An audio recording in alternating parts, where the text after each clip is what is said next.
Bienvenue au Darkfest 2019. Le vent souffle très fort, les sauts sont énormes, mais rien ne nous arrêtera.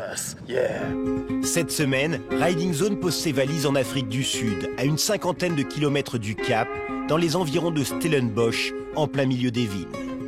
Rassurez-vous, si nous faisons étape ici, ce n'est pas pour parler du vignoble, mais du Darkfest, l'événement incontournable de freeride mountain bike pour lequel les meilleurs riders de la planète se donnent rendez-vous chaque année. C'est le seul événement du genre en Afrique du Sud et il est connu dans le monde entier comme une référence absolue de la discipline. Le site de Stellenbosch offre un terrain unique pour l'équipe du Darkfest.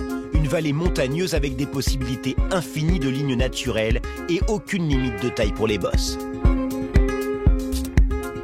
C'est le plus grand saut en montant que j'ai déjà fait dans ma vie. Depuis 3 ans, l'Anglais Sam Reynolds y invite l'élite des riders pro en VTT sur un terrain privé où ils vont vivre ensemble dans une grande maison pendant près d'1 mois. Une durée pendant laquelle ils vont construire un parcours de rêve. Le Darkfest n'est pas à proprement parler une compétition, mais plutôt une jam session. Il se déroule à huis clos, à l'abri des yeux du public. Les spectateurs n'y sont conviés que le dernier jour pour regarder le show que les riders auront mis plusieurs semaines à mettre en place. Et a priori, le spectacle devrait être au rendez-vous. C'est l'essence même de l'événement. Repousser les limites, et si tu y survis et que tu y arrives, alors c'est une bonne journée. Entre décontraction et émulation, les athlètes prennent ici le temps de bien préparer leur saut. Une recette qui fonctionne, car les images que vous allez voir sont à couper le souffle. Il est fou ce mec! C'est un truc de malade. Le Darkfest est devenu légendaire dans le monde du freeride MTB grâce à ses paysages magnifiques et ses lumières incroyables. Le site de l'épreuve, niché au cœur d'un relief vallonné et argileux, offre un terrain idéal pour construire la meilleure ligne de dirt au monde. Un travail long et minutieux qui a demandé 3 semaines à l'équipe pour réaliser ce parcours composé d'une 12aine de modules. Le rider belge Nico Vink, l'un des shapers de la ligne, est justement en train d'améliorer une bosse. On a fait tout avec la pelle mécanique et là on finit. C'est un des lignes le plus bon ou la plus belle ligne au monde. C'est vraiment le top. Ça commence avec des sauts fluides et un peu tech. Et après ça ouvre, tu as des longs sauts autour de 26 mètres ou plus même. Après, tu as ce module-là qui est un peu tech aussi. Après, tu as un hip gauche. Après, tu as un drop-off, tu as un gros step-up pour faire des tricks. Alors, il y a un peu de tout dedans.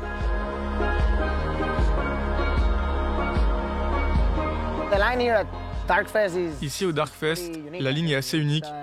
C'est une des lignes les plus folles que j'ai pu rider, je pense. Les bosses font 3 fois la taille des bosses habituelles. Les sauts sont fous. La ligne est top. C'est amusant, ça fait peur. Les gars ont fait un boulot incroyable. Sam, Cummins, Nico. C'est beaucoup de travail de construire une ligne comme ça. Et tu as Sea Dog à la pelleteuse, qui est un vrai magicien. Aucun de ces sauts n'a été fait à la pelle. C'était avec des machines, ce qui est complètement fou. Il a été super doué pour les faire parfaitement.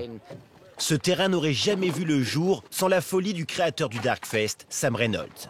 Tout est un peu plus dur avec une seule main. Il rêvait d'un événement qui rassemblerait les meilleurs riders de la discipline sur le plus beau spot du monde.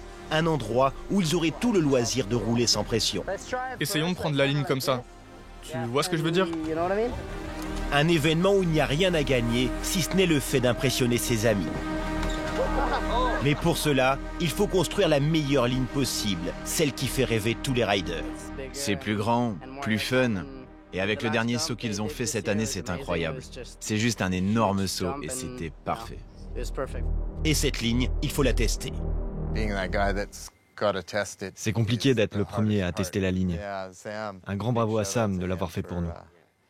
Avec ce genre de saut, si tu t'es pas préparé et que tu t'élances, les choses peuvent rapidement mal tourner.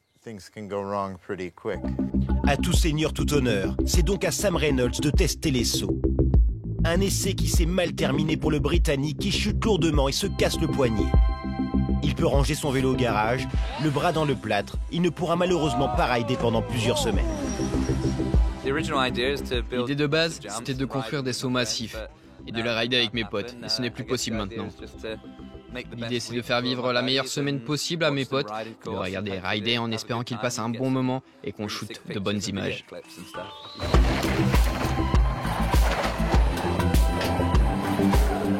La ligne sécurisée, les 15 riders invités peuvent découvrir leur nouveau terrain de jeu.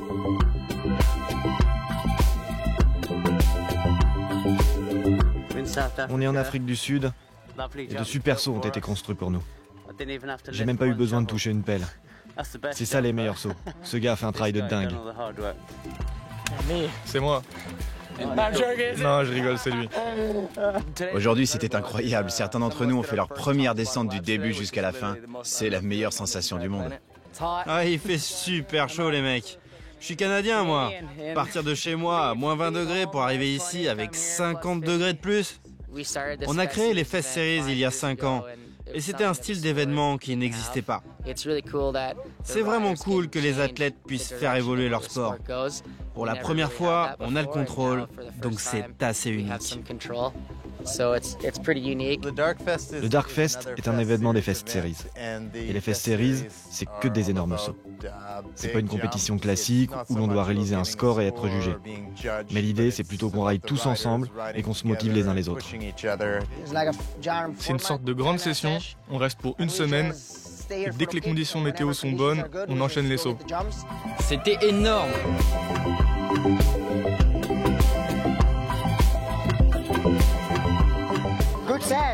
Super session, c'était dingue. C'est trop dur mec, je pense qu'il est temps d'aller se baigner.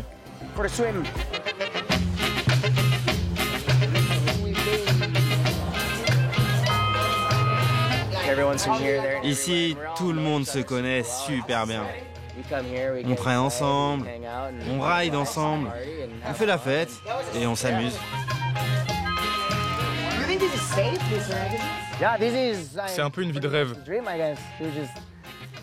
Une super baraque avec tes potes, tu manges bien, tu chill avant d'aller rider les plus gros sauts qu'on ait jamais vus. C'est une super semaine et j'ai beaucoup de chance d'être ici. Le Dark Fest est avant tout un événement de communication. L'image est donc ici une priorité. C'est un véritable travail d'équipe qui s'opère entre les photographes et les riders pour obtenir le meilleur résultat possible. Je ne veux pas décevoir les riders. S'ils envoient un tricks énorme et qu'ils risquent leur vie, il faut que je sois là au bon moment. Si tu rentres ton meilleur trick et que le photographe te demande de recommencer, il n'y a rien de pire que ça. Même si je ne ride pas avec eux, je sais ce que c'est que de faire quelque chose qui fait peur. Après, je suis avec les meilleurs riders du monde, sur les meilleurs sauts du monde. Donc, je n'ai pas le droit de les laisser tomber, sinon... Étant donné la taille du site, 5 photographes sont nécessaires pour couvrir l'événement. La vidéo est aussi omniprésente avec des caméras lourdes, des caméras embarquées et des drones pour que rien n'échappe à l'œil des vidéastes. Après les prises de vue, vient le montage. On est dans les coulisses, ce que personne ne voit habituellement. Ces gars passent toutes les nuits à travailler sur les vidéos pour que ce soit cool à regarder.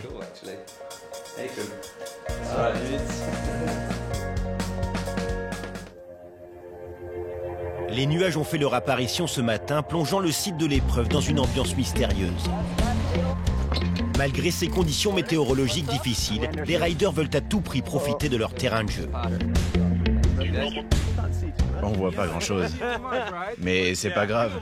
Quand on arrive tout en haut, on ne peut pas voir le prochain saut. Oh mon Dieu. Est-ce que vous êtes vraiment prêts?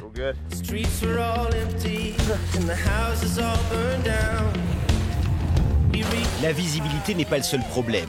Le pire ennemi reste le vent. Avant chaque départ, les athlètes sont avertis par l'organisation du sens et de la force de celui-ci. Notre pire ennemi, c'est le vent. Parce qu'évidemment, quand tu es dans les airs, sur ton vélo, tu n'as pas beaucoup de contrôle. Tes roues, quand elles tournent vite comme ça, tu peux vite perdre l'équilibre et on ne peut plus rien y faire.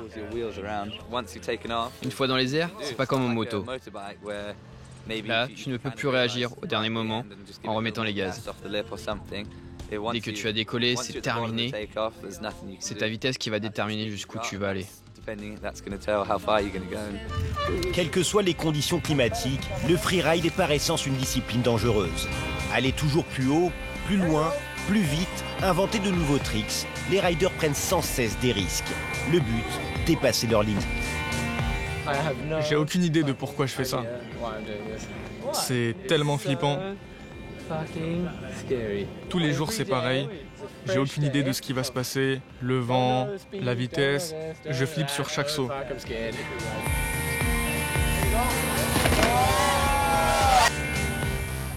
C'est super dangereux de rouler ici. Je me suis déjà cassé le cou, le dos, les jambes, les chevilles, les bras, les épaules. Presque tout en fait. Ça fait juste partie du jeu. L'Espagnol Adolf Silva, dit El Loco, est enfin prêt pour rider la ligne complète. Il veut envoyer un gros tricks lors de son premier passage. Et pour compliquer les choses, il part avec 2 autres riders.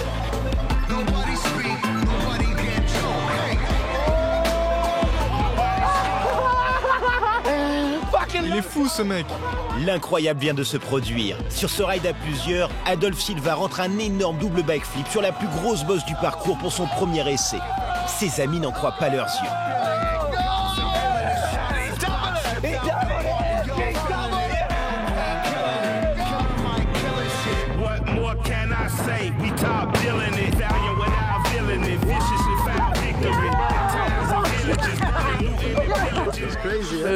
C'était fou. Incroyable. Énorme saut. Un gros kiff. Rentrer pour un premier essai, une telle figure est tout simplement inédit. C'est la bosse la plus engagée jamais ridée à ce jour pour la plupart des pros présents ici. C'est sur cette même bosse que Sam Reynolds s'est blessé il y a quelques jours. C'est le plus grand saut en montant que j'ai déjà fait dans ma vie. C'est raide, t'arrives vite et ça monte quoi. Tu montes au moins 5 mètres au-dessus du kick quoi. Et t'es 10 mètres du sol alors t'as pas envie de tomber, c'est tout. D'habitude, sur un saut classique, tu vas à 35-40 km/h. Et ici, tu vas jusqu'à 70 km/h. Tu sens le vent passer, tu ressens chaque petite bosse et chaque petit éclat. Ça rend vraiment dingue d'aller à cette vitesse.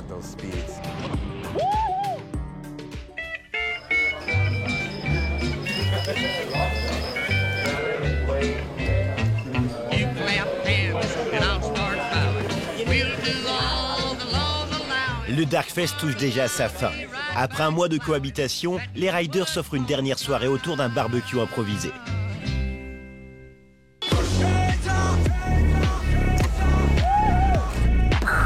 Le lendemain, le public est enfin autorisé à franchir les grilles pour le dernier jour du Darkfest. Les riders présentent aux spectateurs un show exceptionnel, le fruit de semaines de conception et d'entraînement, l'ultime occasion de marquer les esprits.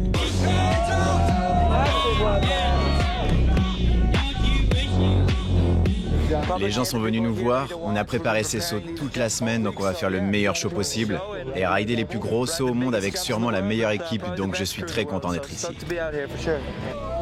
Sam Reynolds s'improvise speaker de l'événement. On dirait qu'il y a beaucoup de monde par ici, et je sais que certaines personnes m'ont dit qu'ils ont fait 6 à 7 heures de route juste pour être ici. Si tout le monde sourit, c'est un succès, et j'ai bien l'impression que tout le monde sourit.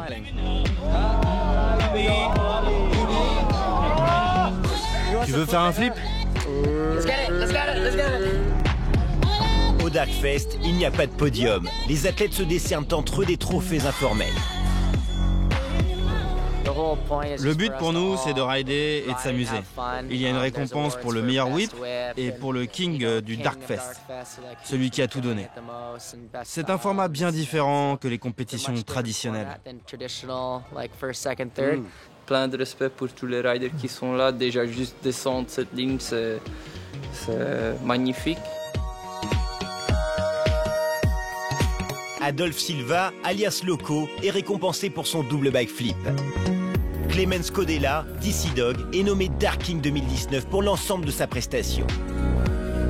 Les meilleurs riders au monde qui passent des moments inoubliables. On est tous des amis, alors on court à chacun, quoi. Et... ouais, pour moi, tout le monde a gagné.